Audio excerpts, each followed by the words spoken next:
Welcome to the Conversations with Christians Engaged podcast. I'm your host, Bunny Pounds, the president of Christians Engaged. This ministry exists to awaken, motivate, educate, and empower ordinary believers in Jesus Christ to do three things: to pray for our elected officials and our nation regularly, to vote in every election to impact our culture, and to engage in some form of civic education or involvement for the well-being of our nation. I'm so thankful, Bunny, for what you do. A lot of people talk the talk, but you really walk the walk. There's nobody else I want to talk to about Jesus with than you. And I will stand and lock arms with this woman of God, Bunny Pounds, any day of the week. Bunny, you are a new hero of mine. And I'm 100% behind something that Bunny Pounds is doing. Encourage her, pray for her, and be involved. Be part of Christians actively engaged. America is worth it. Now is the time. America needs your involvement. Please take our pledge to pray, vote, and engage. Join with a movement of other Christians that are doing these three simple things that can really impact this nation. Join us. Guys, it's another week of Conversations with Christians Engaged. Thank you for joining us every week as we go through topics about prayer, voting, and engagement. Every week we're here to help educate you, inspire you, motivate you, empower you. And I'm so excited that I'm doing a series on history informing our present.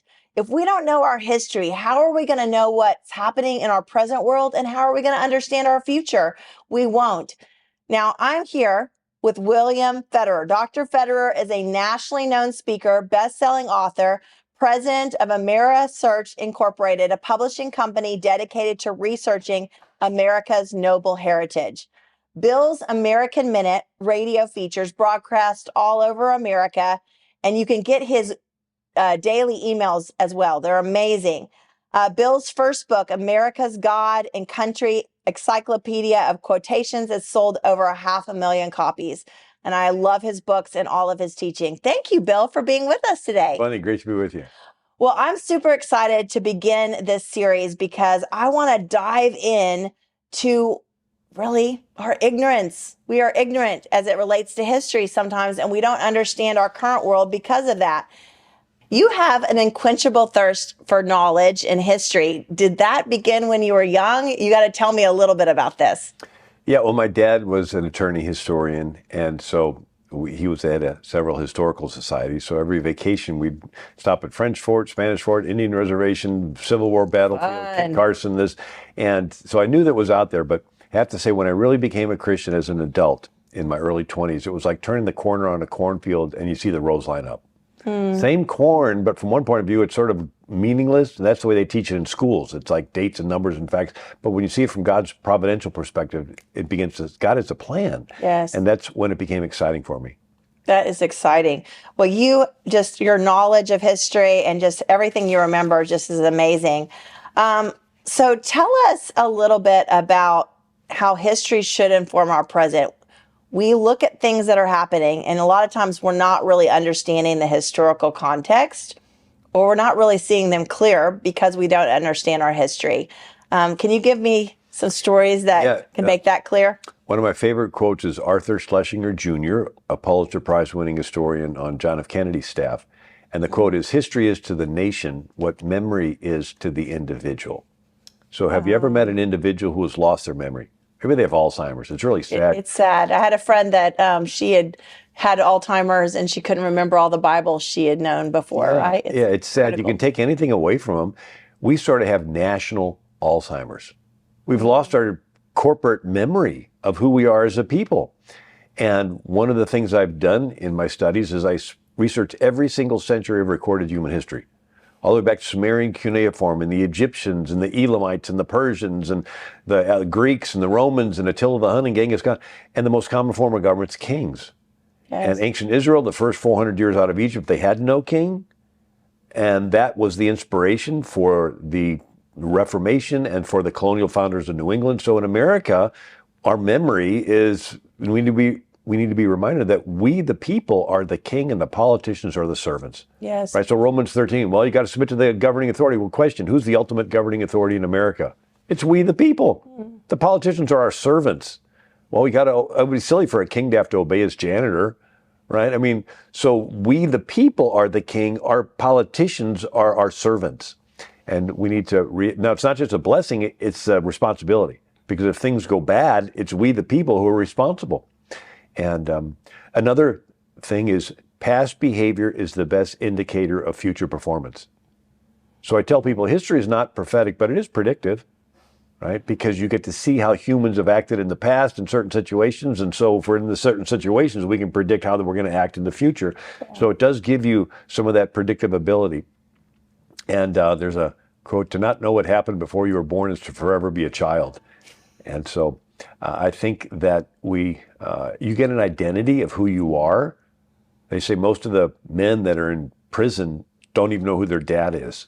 Wow. And as a consequence, they have no identity and they're out on the street and they get a gang that comes and they say, we'll be your identity. And Dobson says that children are the undifferentiated stem cells, so to speak, of humankind. So what's a stem cell? That's where you have a cell that's brand new born, and it's undifferentiated, but if you bathe it with different hormones, it can turn into a skin cell or a muscle cell or an eye cell, and they can, interject it in there. And so these children, they want to take them away from their families, take them away and put them in a classroom and bathe them with hormones and turn them into one of their woke activists or whatever they want. And even Plato talked about that. He says that democracy is doomed to fail because it's based on people having morals and virtue. And he says people really don't have morals and virtue. To give them a choice of giving up their life or giving up their virtue, they'll always give up their virtue to save their life. Yes. Now, ancient Israel's attempt to rule themselves without a king lasted a little longer because there was a magnet in the sky called God, and you were virtuous because you're accountable to him. But Plato says democracy is doomed to fail, and it's going to turn into chaos. First, you tolerate people that are a little bit off. Then you tolerate people that are a lot off, till finally you're tolerating lawlessness.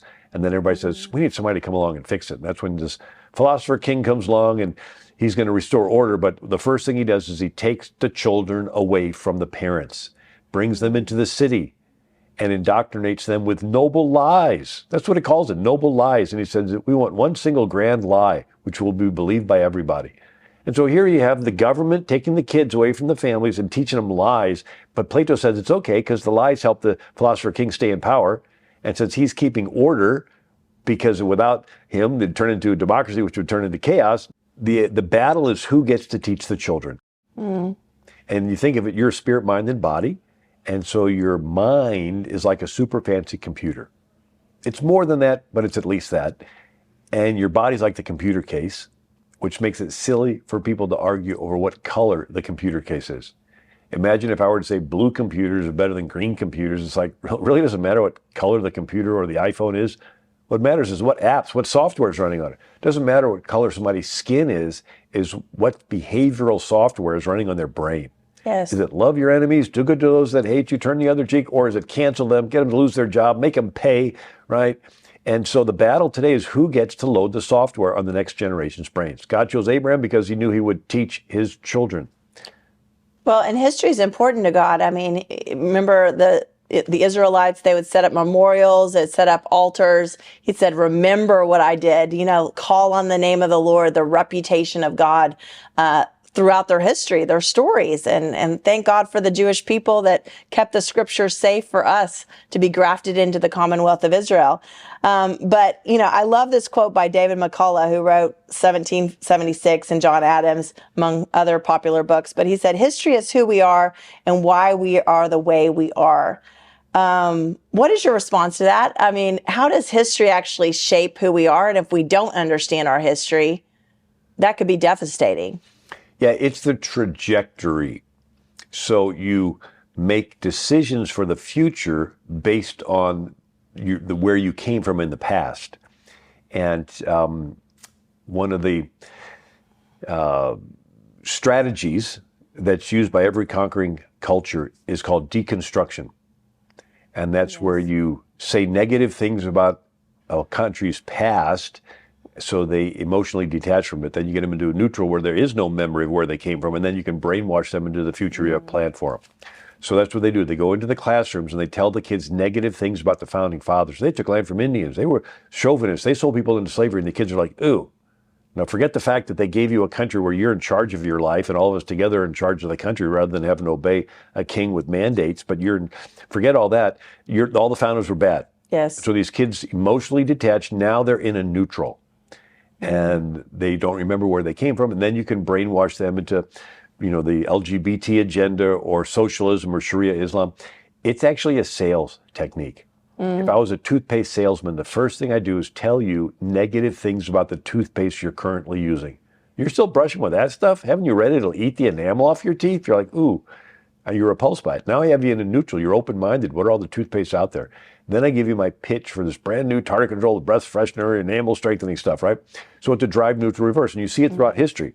When the French Revolution happened, so Europe had 1,000 years of Catholic cathedrals, Protestant Reformation, and Jewish neighborhoods. But then the French Revolution happened, and what did? They trashed all that history.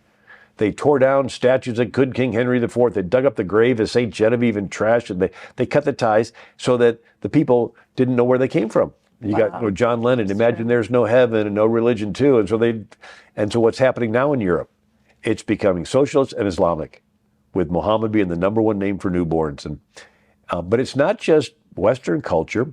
China, 3rd century BC, was the warring states period. Half a dozen kingdoms fighting.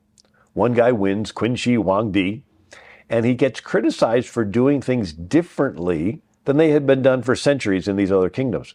He got tired of being criticized, so he decided to destroy all history of how things were done before. He burnt tens of thousands of bamboo annal books. And then you have Islam. Whenever they conquer, they come in and they destroy the history. The oldest library in the world was in Alexandria, Egypt. And when the Muslim warriors in the 7th century came in, they went to Caliph Umar and said, what do we do with all these books? And he reportedly said, every book that does not agree with the Quran, destroy. And every book that does agree with the Quran is redundant because we have the Quran, so destroy them all. It took 6 months to burn them all. And then there was another sultan in Egypt, 832 AD, and he saw these pyramids with these tunnels that went to a stone wall. He goes, nobody builds a tunnel to a stone wall. There's got to be something behind. So he had his men build fires in front of the stone, and for weeks would crack through it until they busted through, saw this gold with pagan stuff. So they destroyed every single pyramid. And but then you look at the communists when they come in. They destroy the history. Mao Zedong had what's called the Cultural Revolution in the 1960s. And he destroyed the oldest Buddhist temple in China and the great gates of Beijing, and they shamed anybody that was a doctor or a lawyer or had any Western taught. And so they had this massive uneducated young people that had no memory where they came from, so they could brainwash them into the People's Republic of China. Pol Pot did the same thing in Cambodia. He made 1975 the new year zero, said anything prior to that was irrelevant, and he killed anybody that wore glasses. He said if you wore glasses, you could read. If you read, you knew the history, and he wanted to get rid of the history. He killed 1/3 of his country. Wow. And so this idea of getting rid of the history, I mentioned the French Revolution, but during the French Revolution, they didn't want done in the year of the Lord, like our Constitution, so they made 1792 the new year 1. Year 1 of the Republic, year 2, and they didn't want a 7-day week because it went back to the Bible. They invented a 10-day week, a decade week. And each day had 10 hours, each hour had 100 minutes, each minute had 100 seconds. They made every measurement, they said man counts with 10 fingers, so they made every measurement in France divisible by 10. They called it the metric system. Maybe that's why I never really liked the metric system. But they tore down churches, they tore down graves, they literally wanted to get rid of any vestige of Christianity, and it turned into a lawless mob where they beheaded 30,000 people in Paris and killed 300,000 in the Vendée, and out of that chaos they get what? A dictator named Napoleon. And so, but this movement to erase history keeps coming back, but it's always done with a conquering power. And that's why if you don't want to be conquered, you want to know the history. 1984 was a dystopian novel. So utopian is a ordered future, and dystopian is a crazy future, you know. And so in the book 1984, there's a character named Winston, and he works for the government's Ministry of Truth, but all it does is lie. And his job is to edit history. And he's sitting at his desk, and down this pneumatic tube, like at a bank, you know, those pneumatic, that was a new invention in 1948, when he wrote it. He switched the numbers 48 to 84. So down the pneumatic tube comes this history that he's supposed to edit. And he takes out the real history and edits it. And then he takes the old history and puts it in another pneumatic tube that sucks it into the incinerator in the basement. It's called Down the Memory Hole. And he said, every record has been changed. Every date, every statue has been taken down. Every street has been renamed. Every, article. And he says, the past has faded in. He says that even if I know that I made the change myself, there's no record of it. Once the change has been made, the record's gone, because the only record is inside my own mind, and I don't know if anybody shares my memory. Wow. The past is forgotten, and the lie becomes truth. Without God, without a supreme, absolute right and absolute wrong, what's wrong with spinning history if it can help you achieve your agenda? Yeah. Well, and that's what we're seeing in modern America right now. We're seeing a revisionary history happening. And I know there's so many parents and grandparents that are concerned about what's happening. Number one, how do we get a hunger for history and connect people to what you're doing, Bill, as well? But what do we do? What do we do to make sure that our kids and our grandkids know what really happened in this country, and know the Bible, and know the things that are really important? Well, one interesting thing that is research their own genealogy. So one school, it was a Christian school, they had each kid go ask the parents, well, where did you come from? And then the grandparents, where did they come from? Oh, they came over from Ireland, or they came over from Georgia, or and they would learn as far back as they could get. And all of a sudden the history, like, oh, well, there's the Polish, and they were, for a while, they were a really big kingdom. And who would have thought that Sweden founded Delaware and New Jersey? The oldest church in Philadelphia is Old Swedes Church. But then the Swedish got conquered by the Dutch, they got conquered by the British. But if they do their own family genealogy, it sort of is a beginning. It brings it alive. Yeah. But I do think that it's seeing it from God's perspective. So there's what's called philosophies of history. You go, philosophy of history? Yeah. The Judeo-Christian is linear. So history has a beginning point and an ending point. Creation, judgment. And every event is on this timeline moving toward the eventual day of judgment. But there's the animist view of history, which is the pagan circle of life. Everything just keeps repeating itself, and don't know really where it started, but it just keeps. And then there's the Marxist view of history that tries to reinterpret all as a class struggle. Always the terrible rich people oppressing the poor. There's the Islamic view of history, where you can change it to spread Islam. So if they find out a little artifact that the Jews might have had a temple, their response is destroy the artifact. They're pushing their agenda of caliphate, was a one world government that's Islamic. They don't want any history to get in the way of that. But then there's the nihilist view of history. And nihilism, Nietzsche, God is dead. There's no purpose to anything, is nihilism. And that's the way they teach it in the public school. It's just a bunch of disjointed dates, numbers, facts, and it's like, Samuel Gomper started the Union. The Pilgrims did this. Martin Luther did the Reformation, 1570. It's like, big deal. What about any of this stuff? We wonder why the kids don't care about it. And when you go from the nihilist view to the linear Judeo-Christian view, that's when you turn the corner on the cornfield. It has purpose and destiny in the story of God then. Yeah, that God had freedom spread so that people could love God back. Yes. And one of the things I did is, so the Hubble Telescope, they focused it on a spot in the sky where there was nothing, size of a grain of sand held between your fingers, nothing there. After they developed the images, there's 10,000 galaxies in that little spot with hundreds of billions of stars in each one.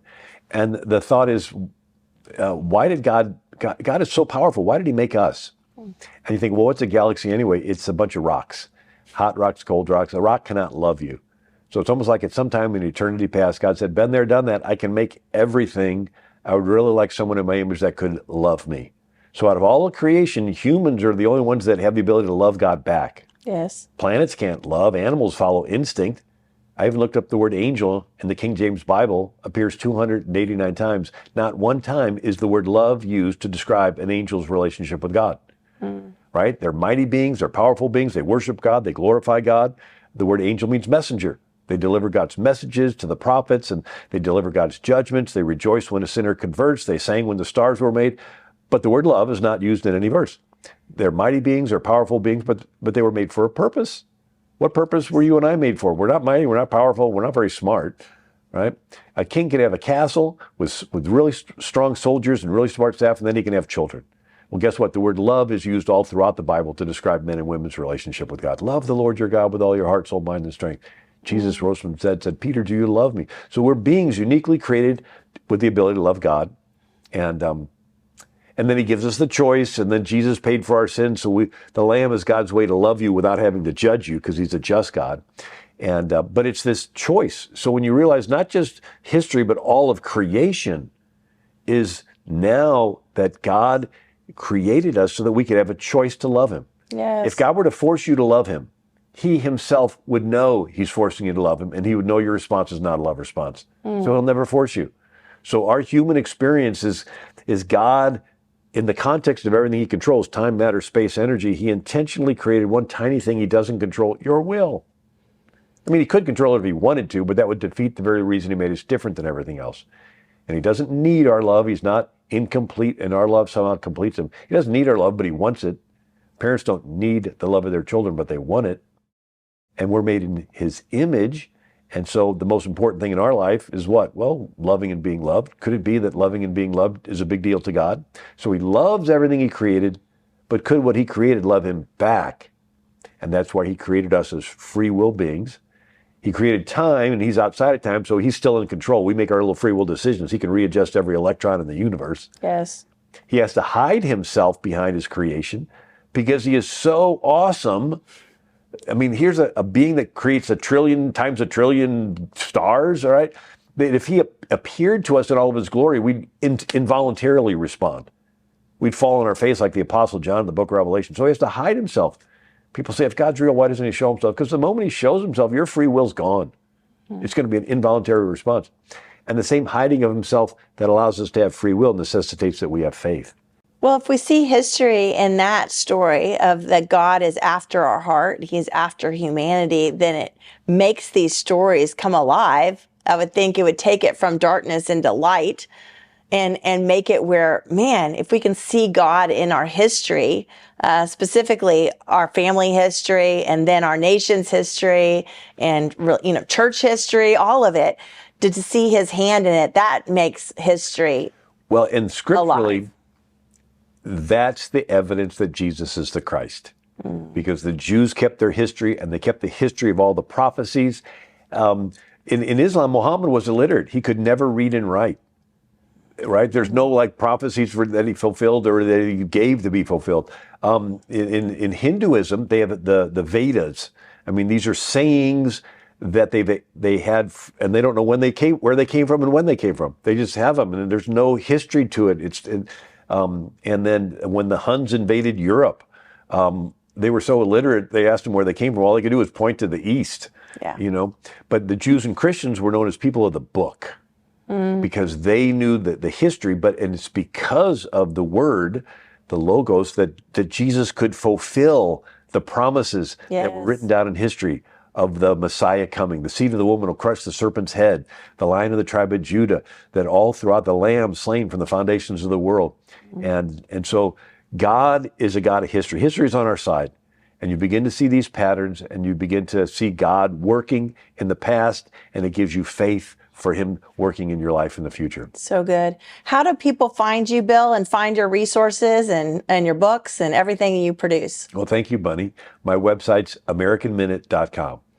And check out Bill's daily email on history. I think it'll really inspire you and help you. As we close out here, Bill, why should every Christian pray, vote, and engage? And why is the work that we're doing so important to really empower Christians around the country?